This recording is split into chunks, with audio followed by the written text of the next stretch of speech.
Amintsika manankarivany ny fahasoavana sy ny fiadanana avy amin'Andriamanitra raitsika sy Jesosy Kristy lefa maty nefa indro velona mandrakizay manakizay. Amen. Ivavaka isika misaotra sy mideranao zay raha eo noho ny amin'ity andro alakamisy masiny ity izay atsirovana ny nanorenan'ny zanakao ny fanasana masina dia ny fanasan'ny tompo izany. Tsavonay tokoa fa tena ray aminay ianao satria izay ny mamalagasy izay ray aina ray vatsy koa asirondray tompo fa zany tokoa izay eo natrehanao dia anao mbola ameanay indray ny teninao izay vatsy entinay etehana ny fiainanay isan'andro anandro. Misaotra Jesosy. Amen. Ny anjara mofinainao antsika amin'ity andro alakamisy masina ity ry havana. Alakamisy masina 2 aprily 2022 dia ny matitoko fa 20 andin'ny fahina telopolo ka hatramin'ny fahenina amby efapolo.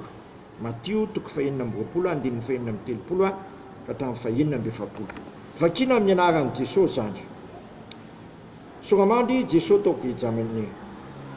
Jesosy mba mpianany tonga tao amin'ny sanakay tao hoe Getsemane. Ao izy tamin'ny mpianany, mipetra eto aloha ianareo mbola makeroa hivavaka aho. Ary nitondrany Petera ambany zolahy zanak' Zebedio izy dia nala elam-po sy orondritra. Toy izy taminy, fadirany lovana loatra ny fanahiko toy ny efa ho faty. Mitoereto fa miraha miaro toroaniko.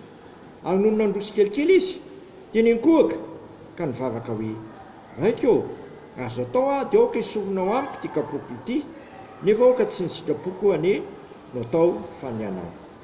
Ary nakeo amin'ny mpianatra izy ka nahita azy natory dia hoy izy tamin'ny Petera, hay tsy mahazaka ny miara-miaro tory amiko na dia orara ihany azy ianareo miareta tory sy mivavaha ianareo mba tsisy hidiranareo amin'ny fakapanahy.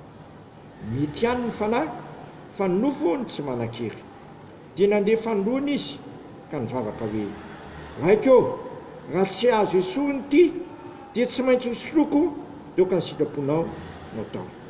Ary no tonga izy dia nahita azy matory indray, efa nilondolondo ny masony. Ary efa nandao azy izy ka lasa indray dia nivavaka fanontely ka nanao izany teny izany ihany. Dia nakeo amin'ny mpianatra izy ka nanao tamin'ny hoe, matory ary ankehitriny ka miala sasatra ianareo io rehefa kaiky ny ora any zanak'olona tolotra eo tany amin'ny mpanotra. Nitsangana andeha isika, indro efa kaiky lay mamatika.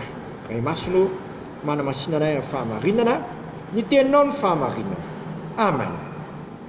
Akatoko ny hanolorana an' Jesosy eo amin'ny hazo fijaliana ity fotoana sy ty ora tao Getsemane ity.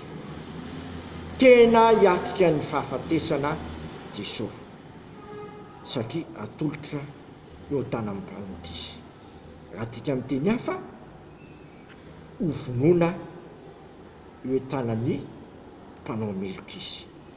Dikany hoe mpanota koa dia mpamanao meloka satria rehefa manotsika dia hoe mamindafo aminay mamela ny elokay. Atolotra eo ampelantanan'ny mpanao meloka, hovonon'ny mpanao meloka Jesosy.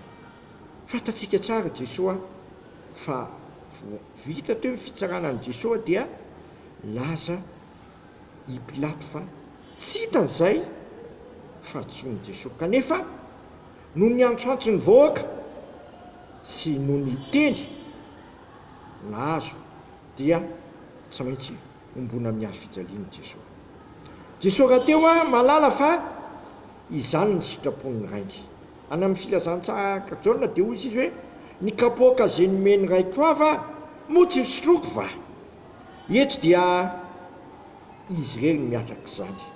Ireo mpianatra izay nantenaina fa hiaraka hiady aminy sy hiaraka hiatrika amin'izany toe-javatra zany tsy navita n'inona fa resy ny toromaso. Konindro ny tenen'i Jesosy hoe, matory ihany ary ankehitriny ka mila sasatra anareo. Agny mbola nalazainy Jesosy indray hoe ino efa akaiky ny ora agny zanak'olona tolotra eo tany amin'ny mpanota. Tsy tena azo ny mpianatra tsara zany fehezanteny nomena nataon'i Jesosy tamin'izareo izany, fa tsika ankehitriny malala hoe tonga ny hanomroana an'i Jesosy amin'ny hazo fijaliana. Jesosy tsy maintsy mandroso eo amin'izany lalana izay sarotra sy manahiran'izany dia ny famonoana azy eo amin'ny hazo fijaliana. Fantatsika tsara ny toy ny tantara fa novonoana niaraka tamin'ny jiolahy Jesosy. Natao ho isan'ny mpanota izy, na adika koa hoe natao ho isan'ny mpanao meloka Jesosy, no ny amin'inona tsotra amin'ny valiny. Paoly apôstôly dia niteny mihitsy natolotra izy no ny fahatsonitsika, na adika amin'ny teny koa novonoany Jesosy no ny fahatsontsika, saingy natsangan'Andriamanitra ho velona izy ho fanamarinana ho atsika.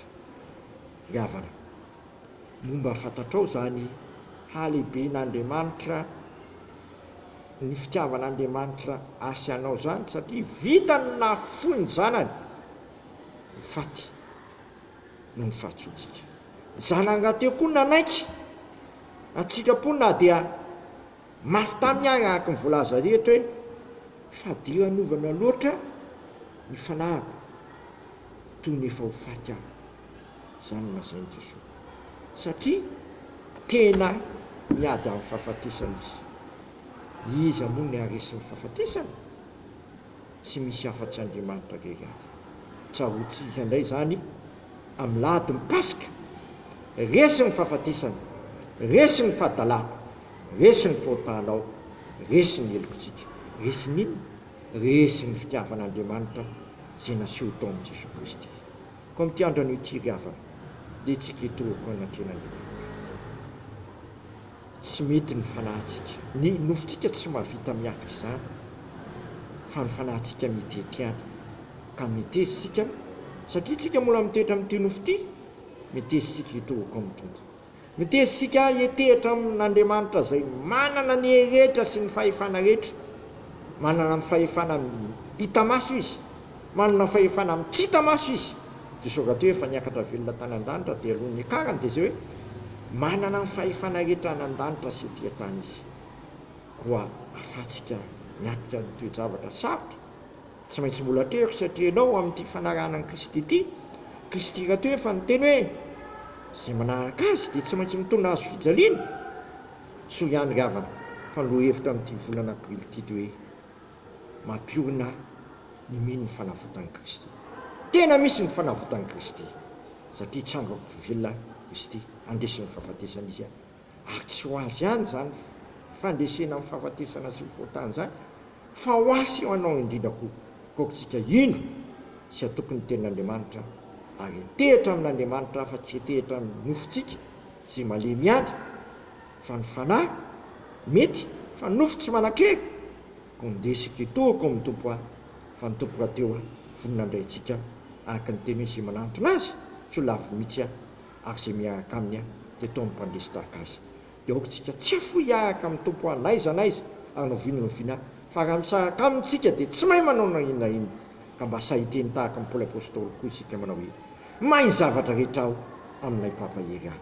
Dia ho tahaka izany koa zasy ianao mitetra tsara amin'ny Kristy mba hanantsika ny fanavotan'i Kristy, mitetra tsara amin'ny Kristy mba hanantsika ny hery sy faherezana, satria Kristy rery ihany afaka mandresy ny fahotantsika, mandresy ny fahafatesana, mandresy ny zavatsarotra rehetra izay lalovantsika. Paoly apôstôly dia niteny hoe manoatra no mpandresitsika amin'ny alalan'ilay tentsika. Dia amintsika rehetra anie izany tenin'Andriamanitra zany amen. Misaotranao izay raha eo amin'ny zavatra rehetra, fantatrao tokoa ny fahatsosanay. Tsy navita niaraka tamin'ny zanako lahy tokana izay nafony ny ainy, vita mihitsy nanotra ny ainy, faty no ny fahatsoanay, kanefa dia mafy taminy zany, tsy nahoany zany zavatra mafy nianatra tamin'izany, fa nanaiky ho faty no ny fahatsoanay. Iza ny sahy irere zay Tompo ny amin'izany alibe ny fitiavanao sy ny fitiavan'ny zanako anay zany. Ampianaro izay anety teny andrenao, ampianaro izay hitehitra aminao, ampianaro izay hitoraka aminao, satria tsy misy fitiavana lehibe noho izany dia manotra ny eny amitsy ny sakaizany. Taterahan'ilay zanako tokoa zany tamin'ilay ora manodidina dia ilay ora tao Getsemani satria vakivava mihitsy hoe fahadiran-lovany loatra ny fanahy toy ny fahofaty aho. Dia ampahery zay tompo tsy sahaka amin'ilay zanakao aho, ampahery zay famatotra aina amin'ilay zanakao mba andeha araka ny sitraponao indray amin'izao sisy zao. Dia asena mivily miakaviana miakavanana zay dia vereny fainganao aminao fa aminao rery ihany ny ananana hery sy faherizana. Sitraka ny ary vavaka hoe raha inay zay ny an-danitra, ho masina ane ny naranao, ho tonga ane ny fanjakanao, atao ane ny sitraponao ity tany tahaka ny an-danitra. Minay niny anana sahazo anay ary mamilà ny enokay tahaka na milanay zay milika taminay, aiza mitondra anay amin'ny fakapanahy fa manafanay amin'ny ratsy fanao amin'ny fanjakana sy ny hery ary voninahitra manakizay. Amen. Raisy ny todrano amin'ny fiadanan'Andriamanitra zay mihoatra noho ny fahalalana rehetra iaro ny fonareo sy ny hevitrareo amin'ny Kristy Jesosy. Matoky zay ny antso anareo sady izy ihany no ampandresy anareo amin'ny zavatsarotra tsy maintsy lalovanareo toera tsara amin'ny Kristy fa ny ananantsika hery sy faherezana ary nandresentsika ny zavatsarotra rehetra. Amen. Voninahitra ane ho an'Andriamanitra rery ihany amin'ny anaran'ny Ray sy ny Zanaka ary fanahy masina. Amen.